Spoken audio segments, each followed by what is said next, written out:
Hey, I'm Andy, and welcome to Rock, Roll, and Red Plaid.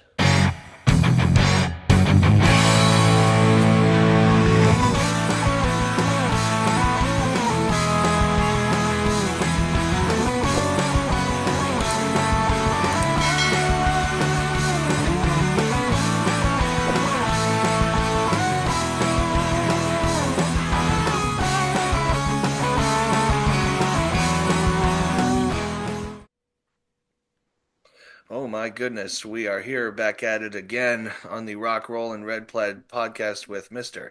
Derek Roddy. How are you, Derek? I am good. How was your new year? It Everything was good? all right. Holidays good? It was all right. Good, not really doing too much, but just kind of laying low and getting ready to do good in 25, as they say. Every There you go. um, Good as we eh, can, I guess. Absolutely. Like I was just commenting earlier, what a fantastic setup there. You got everything set up there, and I liked Yeah. the the drum hitting. Are the lights triggered to your kit there, or? You know what? They're not. That's. I bought those things from a friend of mine. He had them in his garage. He was gave them to me for like $50 or something. So I said that'll just be cool for when the band's practicing. And it's Love it. triggered just by sound. So like clap clap on, clap off kind of thing. I love it. Oh Yeah. man, I was just yeah, I was just I was just talking to some people. We were having a drum conversation, and the subject came up, and I wanted to see what your thought was. Drummers to me are just as much athletic as they are musicians, and the skill it takes to be sometimes feeling like two moves ahead of your body, like your eyes could be like two moves ahead of your body are like do those skills transfer to other daily life activities, or is it just kind of for drums? Because that's kind of a thing I've wondered. It's like these type of motor skills that seem to be so specific to the drums, but I don't know. Feel Well, I mean, I don't know, man. I'm like one of these weird people that I play a lot, but I don't really like practice much. You know what I mean? And mm, like if I do practice, like most of that takes place inside my brain. You hmm, know, so like I think that if you spend a good amount of time thinking about drums, thinking about music, just immersing yourself into it, that like you're always going to be a few steps ahead because you've trained your ear, and by playing, you've trained your muscles, and it's just a matter of how much experience your ear has, listening to various time signatures, tempos, mm, styles, genres, whatever. Same thing goes for anything else in life. You know what I mean? It's like some of the guys that used to come to me for lessons were they were always asking me for like practical things that they could practice, and I would always say, well, if you're not right-handed, you know, or if you're right-handed, use your left hand more. Brush your teeth with your left hand. Open doors. Shake people's hands. Like, get used to the yeah, idea because, like, you're again, that's here really. You're making hmm, those neurological connections that need to happen to make this happen more fluently. So I mean, for me, it's all about the mind. I think more so than the physical parts of it. I mean, obviously, doing what we do, it's physical, but I think yeah, that's just more of a natural mechanics than it is. Like listening requires so much more, okay, um, in developing like your headspace for what the instrument is, or what your job is, or what your yeah, hobbies are, or it's yeah. kind of the same thing. I think. That's a fantastic way to put it. Brushing your teeth or some like stuff like that with the opposite your strong hand, or what do you call it? Your dominant hand. Yeah. That's a really cool way to put it. That's a it's another layer Yeah, to I the mean, I mean conversation. anything. Yeah. If you going down to like even your first step out of bed in the morning, like most people get out of bed with their dominant side. Like if you break that habit, you'll notice your brain when it comes to this, like having more of a. I mean, I'm not going to say that like obviously you need the physical side of it, but like the connections happen here, and it makes this so Yeah. much easier. You know, Yeah. and not the opposite way. Like trying to get this and then expecting it to happen there is much harder. I think. You Yeah. know. Uh, yeah, absolutely. Who are some of the I was actually just listening to Ray Luzier last night and watching some of the stuff he does, and I feel like he's a prime example of someone who can. I think he even mentioned he purposely learned how to play cross hand and open hand. Um, Sure. uh, Yep. just just just because he started because this felt naturally, but when someone said, "Hey, you might want to learn how to do that because you're right-handed," he's like, I guess I'll just do both. And in doing so, he kind of created himself into this kind of ambidextrous, I guess, as much as possible Sure. Sure. player, which was really amazing to see. Um, Yeah, for many years on my kit, I had kind of a left-handed kit built into my existing set. mhm, So I was playing a 22 with a double pedal, a 12 and a 16 as my right-handed kit, right? mhm. And then on this side, I had a single pedal with like an 18-inch kick, and I was using the 10-14 this way with hi-hats on this side. So I could literally play left-handed or right-handed on the same kit, you know. So that was Mm, like really good for training like the physical stuff, you know. Um, mm. so that Did was it, sorry, did it kind of look like it was almost symmetrical in the sense like it was going the same way or no, not at no? all. Oh, Actually, no, okay. they were kind of completely different. As far as like Really?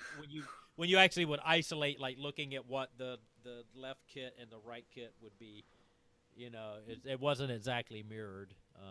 Hmm. But my body is not set up naturally mirrored. You know, like No, right.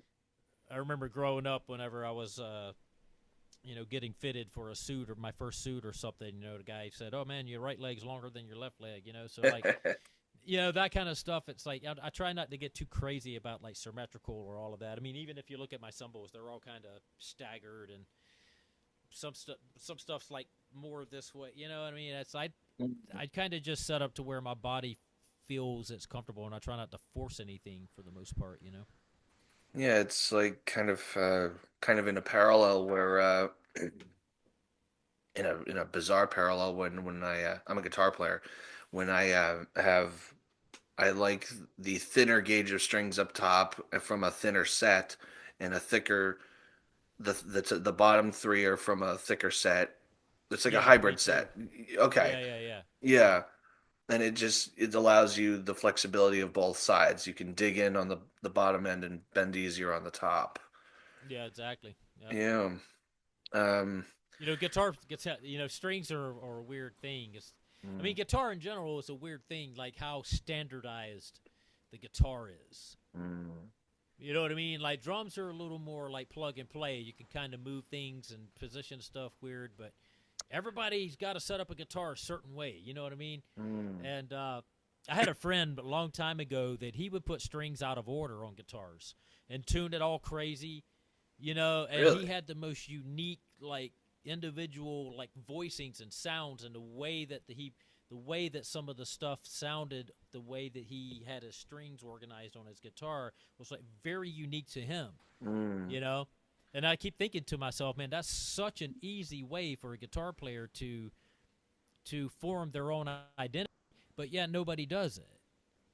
And I Mm. think that's because nobody knows who they are as musicians. Everybody's right now at this point in time is so busy trying to copy everybody else, or they're Mm. trying to have a tribute band to somebody, or everybody's playing covers, and like you got all these sample packs for drummers that make you sound, like Thomas from Meshuggah or Matt from Periphery, or Mm. same thing with guitar players. You got all these presets and the Kempers, and everybody's sounding like Yeah. everybody else, and nobody's really developing their own identity, Right. anymore. It's not something I see a lot, at least, Yeah.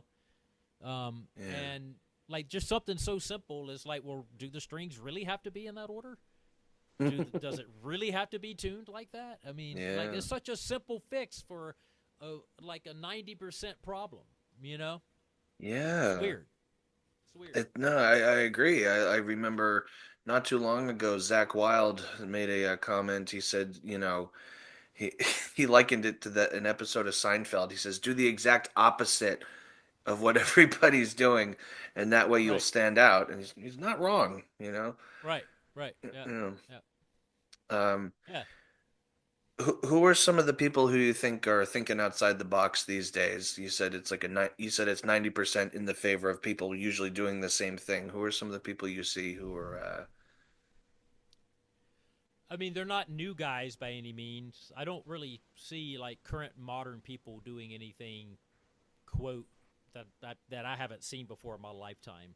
Mhm. Let's say there are guys, like Chris Daddy Dave is a drummer that does some really cool stuff.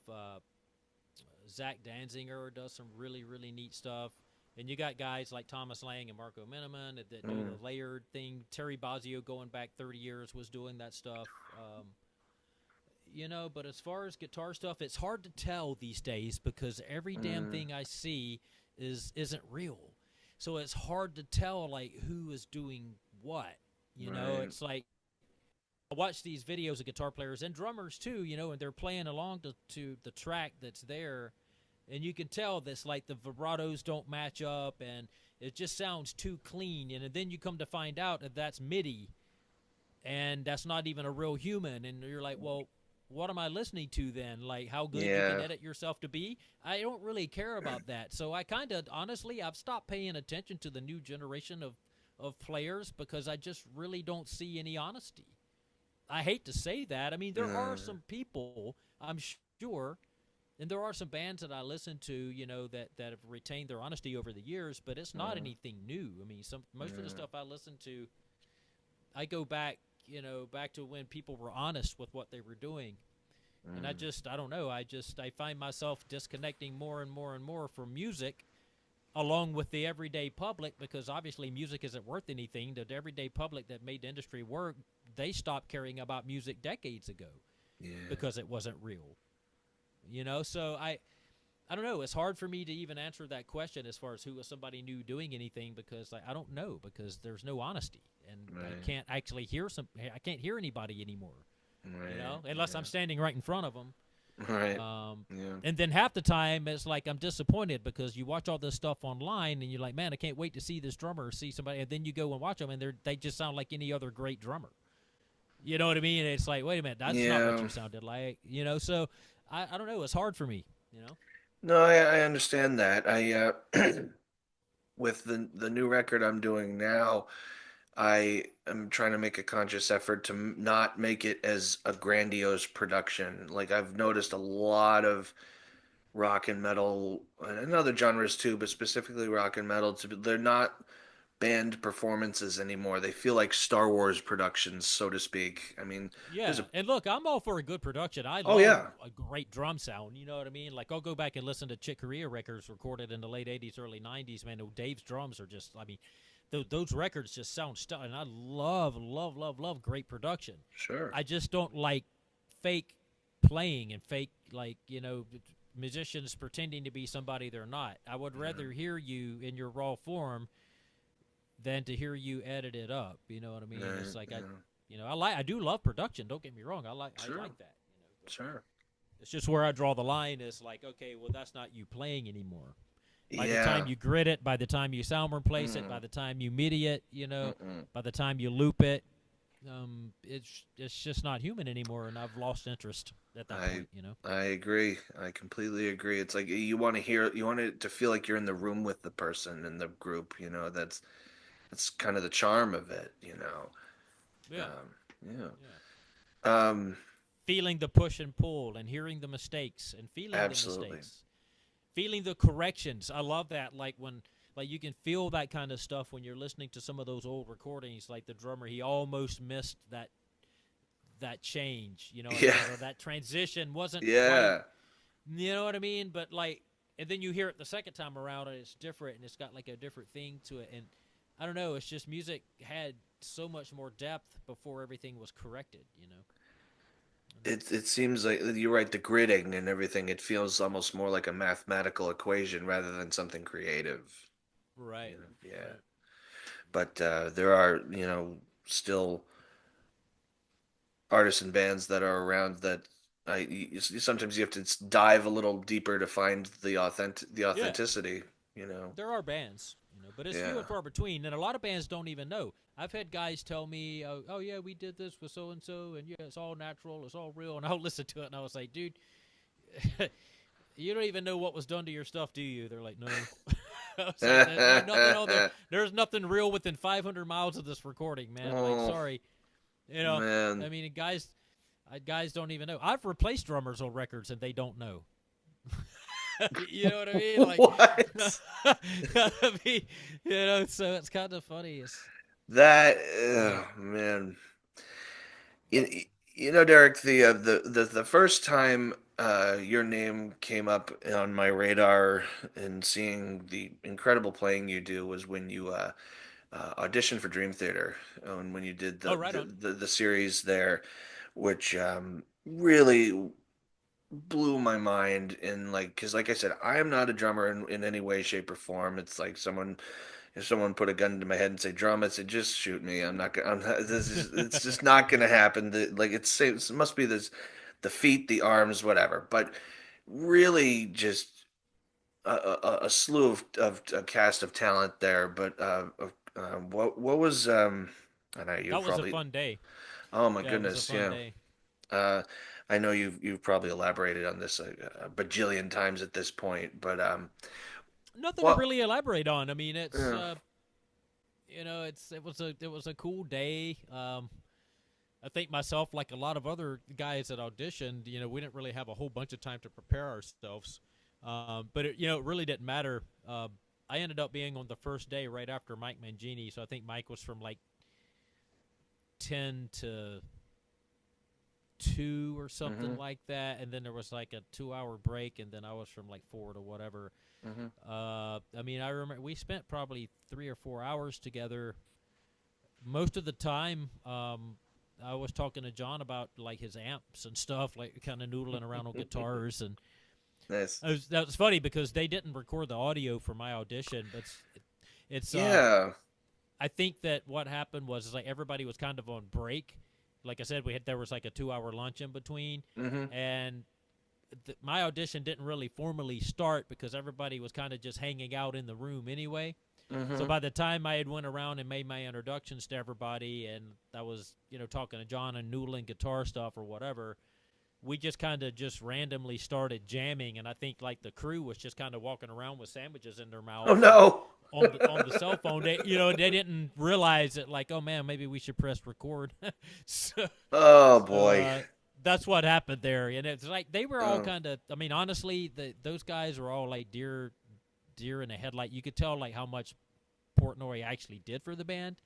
You know what I Yeah. mean? Because they were all kind of like scattered and didn't really know what they were doing. I don't think. Mm. It's just the way that it seemed. I mean, I'm sure over the days it got better with the rest of the drummers, but Yeah. me being on the first day, in fact, we even moved room. Um, like after my audition was done, they packed up everything out of one room at SIR and moved it all to another. I Oh think wow. Zildjian had like an anniversary party or something going on in the room that they wanted. Oh Um, it was like wow. a slightly bigger room, and so me and Mike were in one room the first day, and then all the other Hmm. drummers were in another room all the other days or whatever. But Yeah. yeah, it was cool. Those guys are all real cool, laid back and Yeah. stuff. Most of the guys in the professional realm are, they're like that. Even when I was doing these fill-in gigs for Charlie and Anthrax, I mean, those guys are all real cool, Hmm. super laid back, Yeah. super chill. Nobody's really worried about like what like it's cool. It's a cool, chill kind of environment. Yeah. Is forgive me. My brain is still a little bit scattered from today. Are you filling in? Are you filling in for Charlie when he's doing the Pantera stuff now, or was this previous? uh, Kind of both. I filled in for him. He got COVID. Oh, oh I dear, filled in poor for guy. him, and then another time he had some type of medical procedure he had to follow up on, Okay. and he was out for like 13 or 14 days on a tour, and I did those. Hmm. And then yeah, some of the Pantera stuff is kind of overlapped here and there. So Hmm. I'm Okay. kind of like on an on call basis, and sometimes Oh, I don't okay. even know if shit's going to be overlapped until last minute. So Yeah. I'm kind of always like on call with that, at least for right now. Yeah. So So yeah. like playing that stuff. That stuff's got to be fun to play. It seems like a Oh man, it's absolutely great. I mean, I grew up playing us, and it's funny because Charlie is a huge influence. Like, when I was in high school, we were listening to Among the Living and Fistful of Metal and all of that stuff like every day for the most part. And when I when I first filled in for him, I sat down on his kit. I realized I didn't have to move anything. I mean, our setups are almost identical to each other. It's kind of funny, wow. actually. And I told him, I was like, man, this is like the Twilight Zone back here on your kit, bro. It's like the only thing I did was I took his. I don't like playing real thick cymbals because they just hurt. They hurt, me at least. Yeah. I don't Yeah. finesse enough to be able to play a thick cymbal, And I was like, well, Mm. go outside and play on the concrete driveway for an hour, and tell me your wrist don't hurt, right? So I took my own cymbals, some thinner cymbals that that give a little bit, and but yeah, that was about it. I just played his kid as is and just ran Mm. with it. Yeah. That stuff that stuff is just seems fun to play in. And Charlie, of those quote unquote big four bands, I feel like he, as the drummers of those four bands, I feel like he doesn't get, well, not that, like, He's definitely the better drummer of everybody in those yeah, top four, I think. I I, mean, I everybody agree. touts Lombardo, but like people don't realize how good Charlie is just as a musician. Like Yeah. Charlie can play guitar better than most people that have been in that band. You know what I mean? So He's amazing. yeah, Amazing. so Yeah. and piano, he's an all around like great musician. Wrote a Yeah. lot of like their popular riffs and stuff, and Mm. he's a genuine musician, and a lot of the other drummers can't say that. So Yeah. um, and he definitely had the best drum sound, and like he definitely had the fastest feet, like during that time period in the late Yeah. '80s and stuff. Like there's some stuff on some of those records that's like, whoa, man, that's Yeah. quick. you know. That's what I'm saying. So They yeah, did yeah, yeah, they did I think it's some awards metal awards ceremony, like I think maybe Golden Gods or something. They did This Love with Phil Anselmo and I think Rex came out too.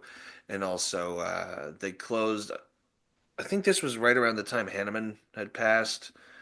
right. And so they did a little blip of a Slayer tune, and his feet just get like you could hear it in the mix. I'm like, that is just thunder. I mean, he is thumping back Yeah, there, yeah. incredible. Like, whoo-hoo. Yeah, he's a great player. Oh my goodness, yeah. Um, for someone who doesn't know almost nothing about drum stuff, what is I guess speaking of double bass stuff, what is the not secret, but like a little tip you would give beginner players to try and strengthen their double bass playing? Because every time I try and Just alternate my time feet, spent. time Just spent, time spent. time spent. That's it, man. Okay. There's no like right, wrong way to do it. It's just time spent. Now, you can spend a lot of time not progressing if you don't know how to progress. Like, and there's a bunch of different theories on that, and I can't stand it when I hear this old thing, of people. Most of the questions that I get is, how do I get faster, right? Mm, And that's probably the same for a guitar player as well. But for drummers specifically, that one of them, if you looked up the most popular asked drum question on the internet, ask AI, it's going to tell you, how do I get faster, right? mm. And there's always been this answer that everybody gives, and they always say, well, you got to start slow. That's Okay.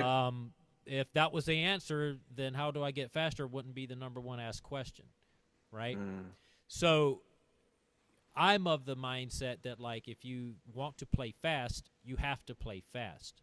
And the reason mm. for that is there's different muscle groups that go into different tempos. And no amount of playing slow is ever going to help you play fast. Yeah. And the reason for that is fast not only is about like the actual notes itself, but when you start playing this kind of music, it's about endurance. And Mm, playing slow will never, ever, ever, ever give you endurance. So, there's this kind of thing that happens with education that people just kind of regurgitate what they've heard over and over and over and over again. Sure. My additive is that you got to do both, right?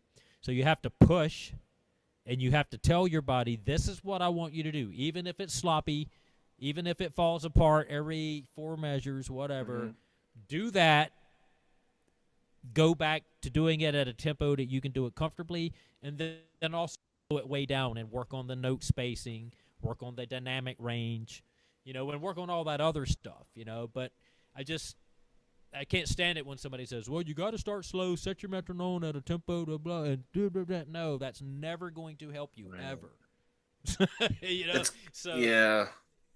Yeah. so that's part of it. And otherwise, if you do that, if you push yourself, right? So I'll give you kind of an example. Like for guitar players, maybe it's picking, or maybe it's like fingerings running up a fretboard or whatever. For a drummer, it's typically single strokes, right? So what I would do is I would take a comfortable tempo, and then I would push it really, really, really fast as I could. Sure. And then I would come back to the comfortable tempo, and then I would kind of slow it down, right? And then kind of just go back and forth between those. So I would start something comfortable, and I would kind of balance it and listen to the note spacing and everything at that comfortable tempo. Right?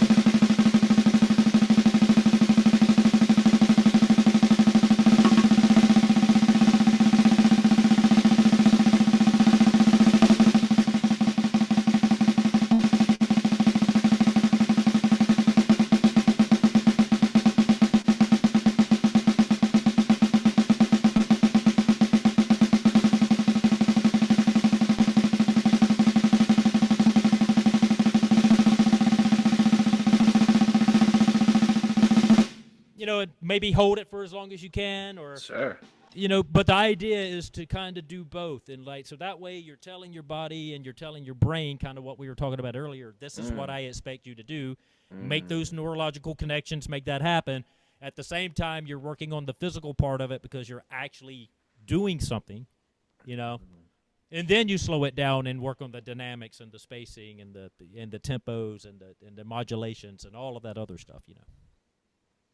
Fantastic. That is that's 101. That's how you do it. Yeah, it's just time spent. If you do that for 45 minutes a day, you're going to get faster. I mean, there's no doubt. It's tried and true. I've watched students do it 1,000 times.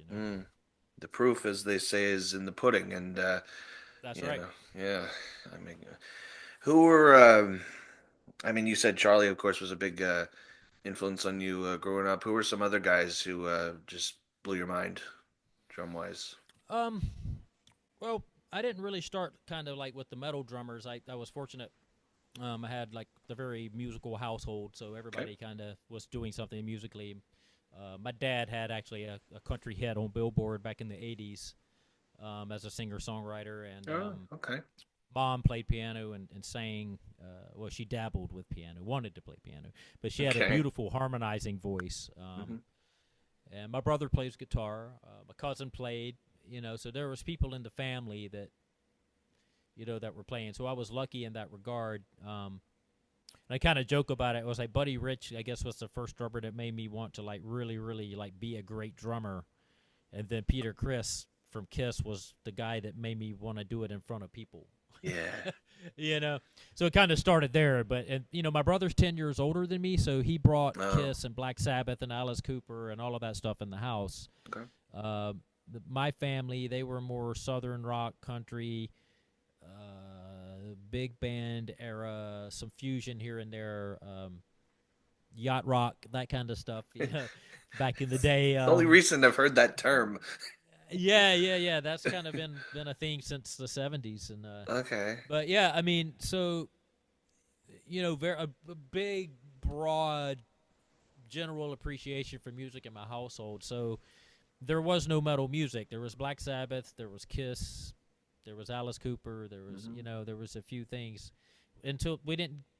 I'm 72, so by the time '82 rolled around, maybe 85 actually, you started getting heavier bands like Venom. Yeah. And you know what I mean? Celtic Frost, Hellhammer back in the day. and I kind of just I fell in love with the intensity of the metal stuff, which is where like my metal influences come from. But Mm-hmm. typically, I mean, most of my favorite drummers are people that I really, really enjoy listening to. Billy Cobham, Vinny Colaiuta, of course, Mm-hmm. Bazio. I mean, all the greats. David Garibaldi. I mean, Mm-hmm. you know, Gary Husband. Holy crap, Kurt Covington. Jesus. I mean, dude, there's so many guys. Like, and then into the metal guys. Nico, of course, and Tommy Mm-hmm. Lee when I was a kid, and Robert Mm-hmm. Sweet from Stripers, great drummer. Mm-hmm. Mm, I mean, it just goes on and on. Right into Dave Lombardo and Charlie Mm-hmm. and Gene Hoglan and Yep. Pete Sandoval from Morbid Angel. That was a real big influence as far as like the metal stuff. Yep. Yep.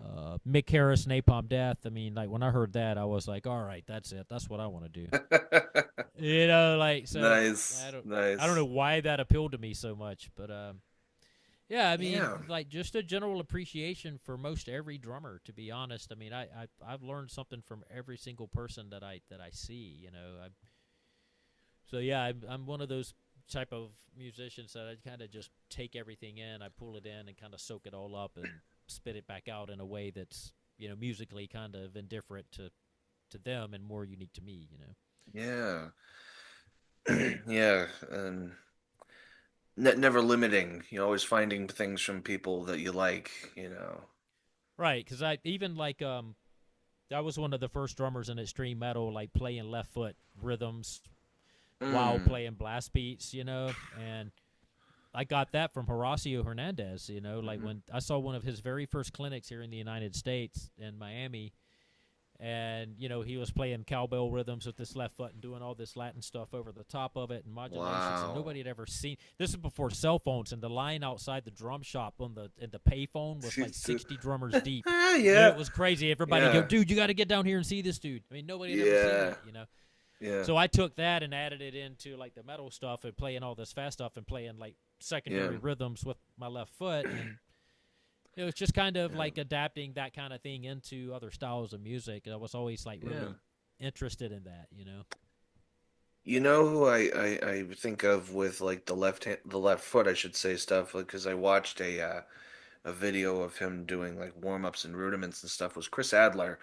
I Mm. mean, dude is a machine. I mean, like sometimes you look at what he's doing, like there's been drum cams from behind, like him playing certain shows with his band there and stuff when he's not when he was with them, and my goodness, like it's just so precise and just Oh yeah, yeah. he knows where everything's going, and you That's know, most of every metal drummer. I mean, it's like we seem to have. I was uh. I was talking to a friend of mine the other day, and we're getting older. I'm 52 this year. He's 56, and he's like, man, how is your body holding up doing this stuff? And I'm like, man, to be honest, I feel better than ever. I mean, it's I think that's an advantage that metal drummers have because we are so physical, and mm, it was also like non-challenging for me to like learn licks, I guess you could say, hmm like and chops and all of that because what I do is so physically demanding that I never had to work on the physical side of being able to play chops. You know what I mean? So if mm, somebody plays this ridiculous chop, I was able to spit it right back out just based on, I'm playing every note in a measure for 3 minutes at a time at 250 BPMs. You know what I mean? So like yeah, that part of it, I've got covered. Like nothing's like physically hard for me really, yeah. except for playing this stuff. And so I think that metal drummers have an edge. I think that's why that you see a lot of these metal drummers that have such a really precise and really like full dynamic, like very very little dynamics, like very consistent in their sounds. You know what I mean? Like Mm, when you're listening to it, and um, yeah. I think that's probably due to the style of music that we all play. Yeah, there's really no room for error, really, at that point. Right? You got to be on. Yeah, totally. Um, would you mind uh, It doesn't have to be anything specific. Would you mind giving us a little bit of play there, or because you're set up there? I don't know, if you don't mind, you write a first refusal. Uh, Oh man, no, I'm kind of always interested to see how the drums transfer anyway over to they sound a okay in here, podcast. in all honesty. Yeah. All right, yeah. So what I was saying about left foot stuff, like, so I originally saw Horacio playing Hmm. these Latin rhythms, right? And he was doing like a clave type of thing and just Uh-huh. keeping time over it, right?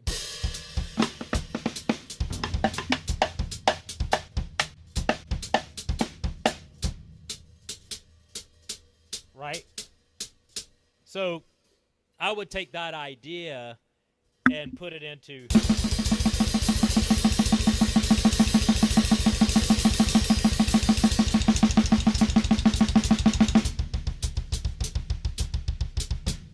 you know what I mean? It Oh would kind wow. of like it would I would either accent the riff or the vocal line or and it's very hard to make all of those notes groove, right? Because you're Mm. playing every single note in a measure. Yeah. So like when most people hear that, they go, "Man, there's so many notes going on." I don't really think of it any different than I do any other groove, right? So if I'm playing something like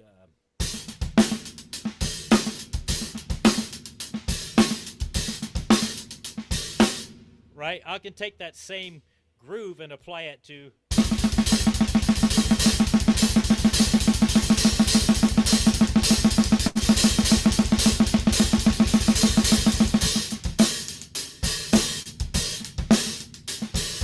it's the same thing.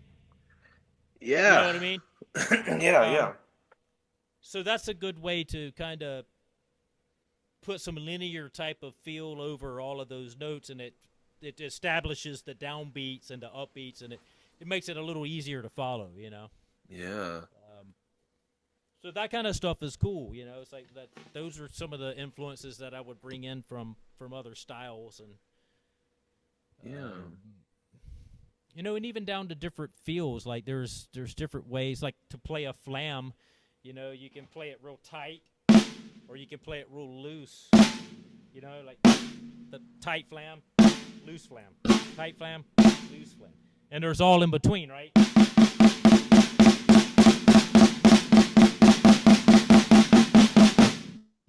You can close them up, you can open it, you know.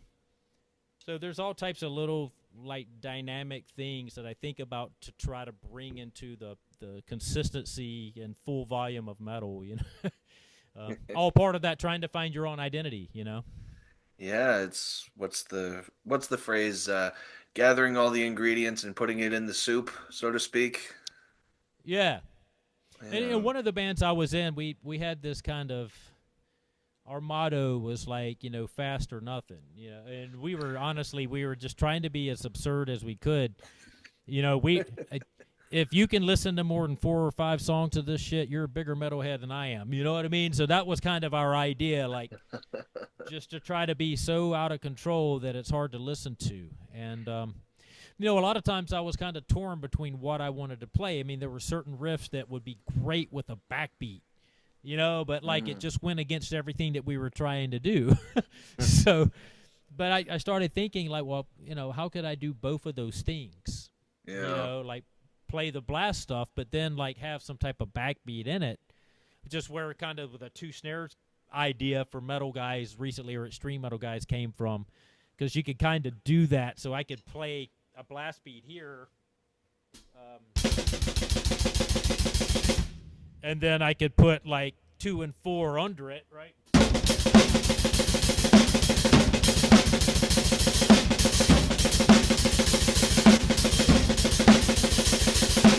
It just adds a different kind of color, and you could kind of do both things on within the riff. It was just ways to kind of get creative and layer things where it creates just a different dynamic. So it's not monotonous. There's a lot of different things going on, and Right, yeah. because it's hard to make any sense out of it's like No, fine wine yeah, that. yeah, no, So I, yeah, so it can be a hard listen for people. So I understood that going back a while and tried to like come up with things Mhm. that made it a little more palatable for all of those notes. You know. Yeah, yeah. That's I love it. Like I said, and it's building the different dynamics, and it's like you Yeah, said, yeah, yeah. because there's so much you can do with it, and then there does get to a point where it can become stale if you're not careful, and Right. you are clearly careful with it because in the way you put so many different things in it, which I love, you know. Yeah, it's all about orchestrating. It's kind of like just seasoning in food. It's like you don't want to Hmm. overdo it, but you need it. Otherwise, you're gonna have some bland chicken. you know. Yeah, So, yeah, we don't yeah, want that. yeah, yeah, yeah. No, no, no. That's funny. All right. What does this year look like for you, Derek? Honestly, I don't know if I'm gonna have much on the drumming thing. I have a band here in town called Isotropy, Hmm. and we've put out 2 releases thus far, EPs. We got another one we're ready to start working on, so hopefully by summertime we'll have that out. Session stuff here and there. I got Jim Ross is doing the Band Horror project, which has like 100 musicians and over like 100 songs on it.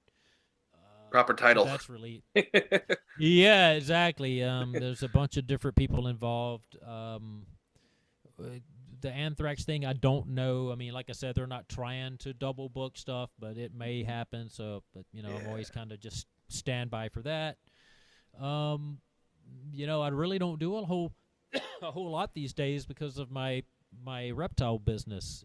So I have to Yeah. kind of be home for all of that, and yeah. So, but I play all the time, man. My band's in here. We're twice a week. We're full on, like.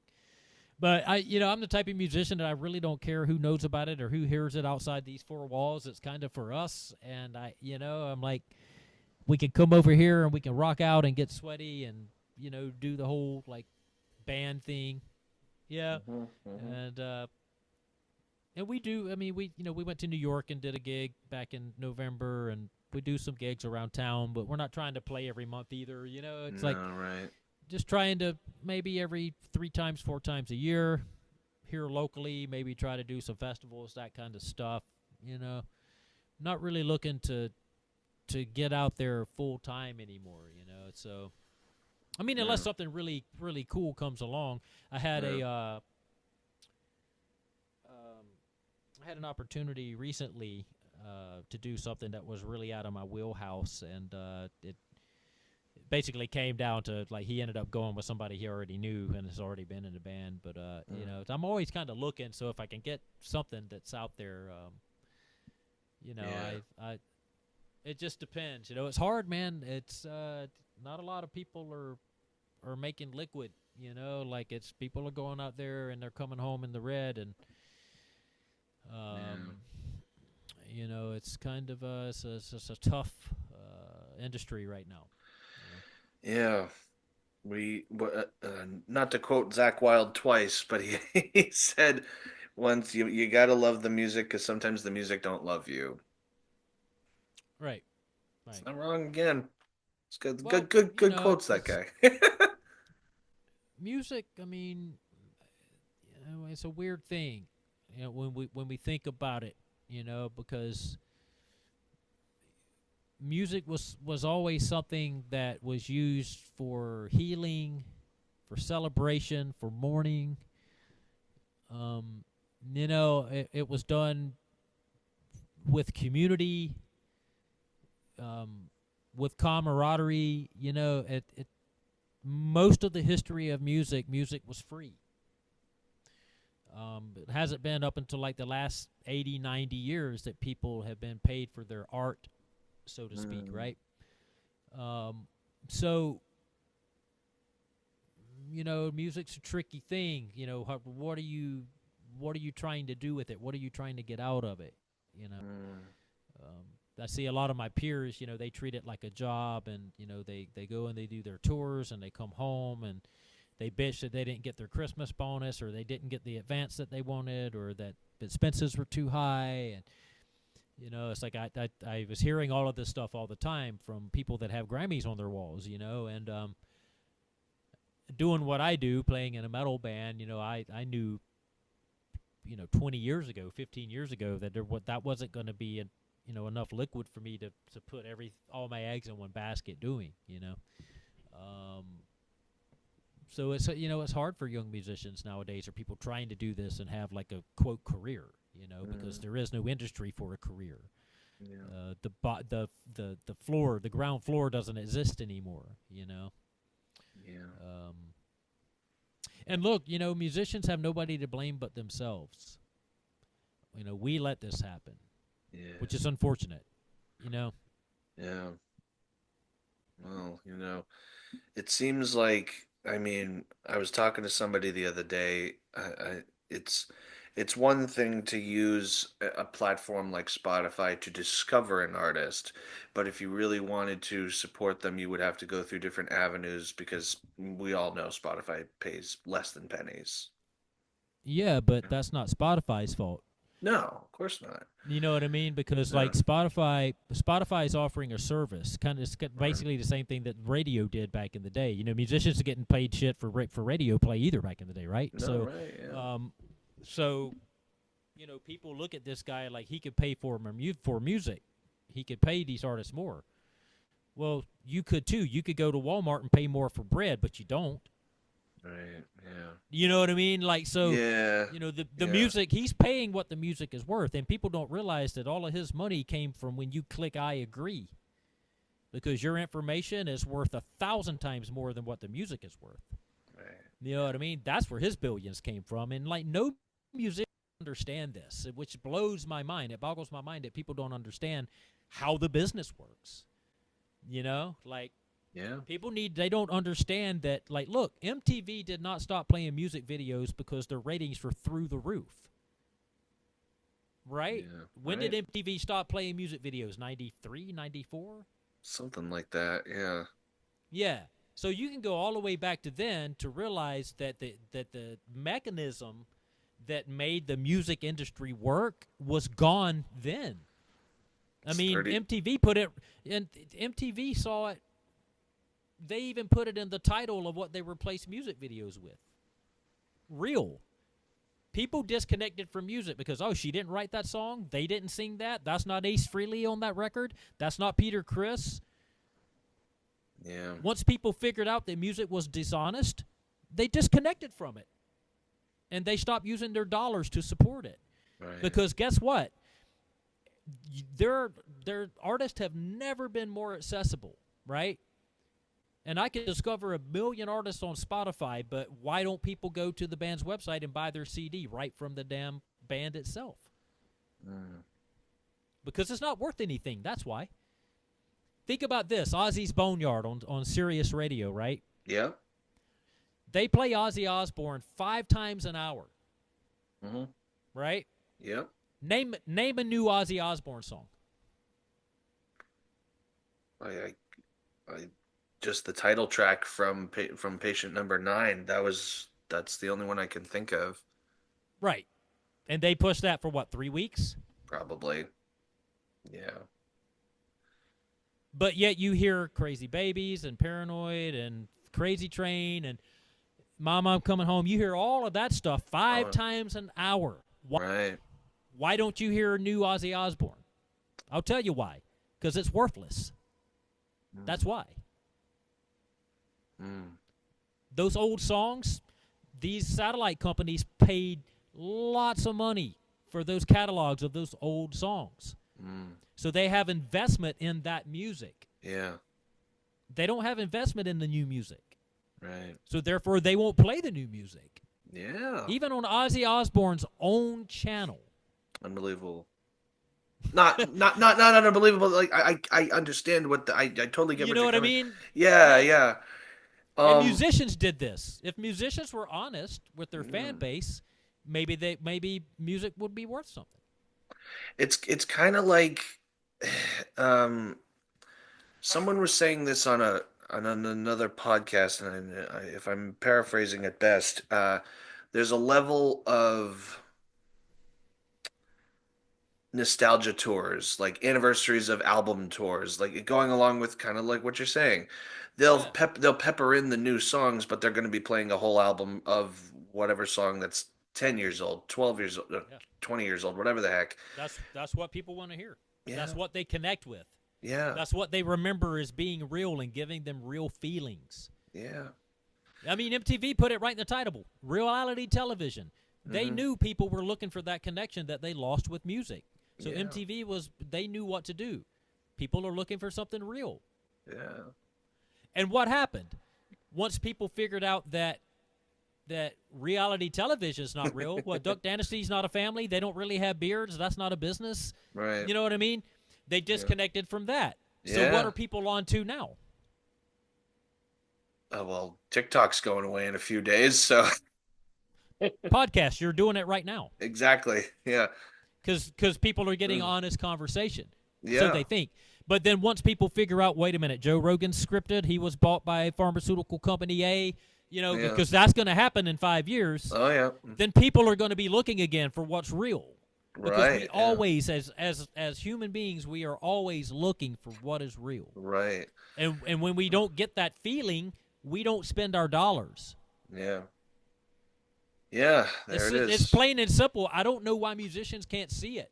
No, and I agree with you I totally. really don't understand why people can't see that. It's plain as day. When I did those Anthrax shows, I ran around, during the cities, during the day, on my time off. Mhm. Every single person that had earbuds in, I asked them, hey, what are you listening to? I mean, dude, it was one out of about maybe 90 people that told me music. Everybody else was listening to podcast. There it is. And for frame of reference, everybody, I got no notes in front of me. It's me and Derek talking right now. So I got no notes, y'all. I got no notes. No notes. No notes. Sometimes I do, but that's just but no today. See, I'll Yep, even there you move go. if I wasn't wired in, I'd show the camera. I Oh mean, man. look, this is stuff that needs to be talked about because I keep seeing I'm these still memes going. being shared, and I see it all the time. People are just unaware of how the industry works or how it is actually working right now. And I don't know if we can fix it. I guess if every musician on earth decided tonight that they weren't going to fake their performances and they were going to be honest with everything, then maybe we might have a shot. But until then, I don't see it happening, man. Till that time. And, I know I don't connect with any new music because of it. The moment I hear a sampled snare drum, my ears close. They just turn off automatically. Yeah. It's not even that I stop the music. It's just my ears won't hear it. Yeah. It just won't. I totally I certain amount of I feel like I can still spot a Kemper a mile away. It's something about the organic Mhm. feeling that you get when you listen to music, and you as a human being know when it's not real. And people I ask people all the time, like, why, what are you listening to? And everybody's like, shit, that's 20 years old. It's like I can't. And I'll ask people, what are you connected to that's new? And nobody. I mean, I can't tell you anything that I've connected to that's new. I haven't heard anything like in years. No. It's like, again, it's like, and people argue with me, well, dude, you can't let production like ruin a good song. I said, yes, I can. Because I will never give that song a chance when I hear fake performance ever. Yeah. Absolutely. But that's just me. But I think other people, the failed industry speaks for itself. You can argue it all you want, but the failed industry speaks for itself. Derek, I can't thank you enough. This has been absolutely fantastic. Yeah, man. This will go up soon, and I'm going to be stopping the recording right about now. For more of my original content, visit my website, www.andyconley.com.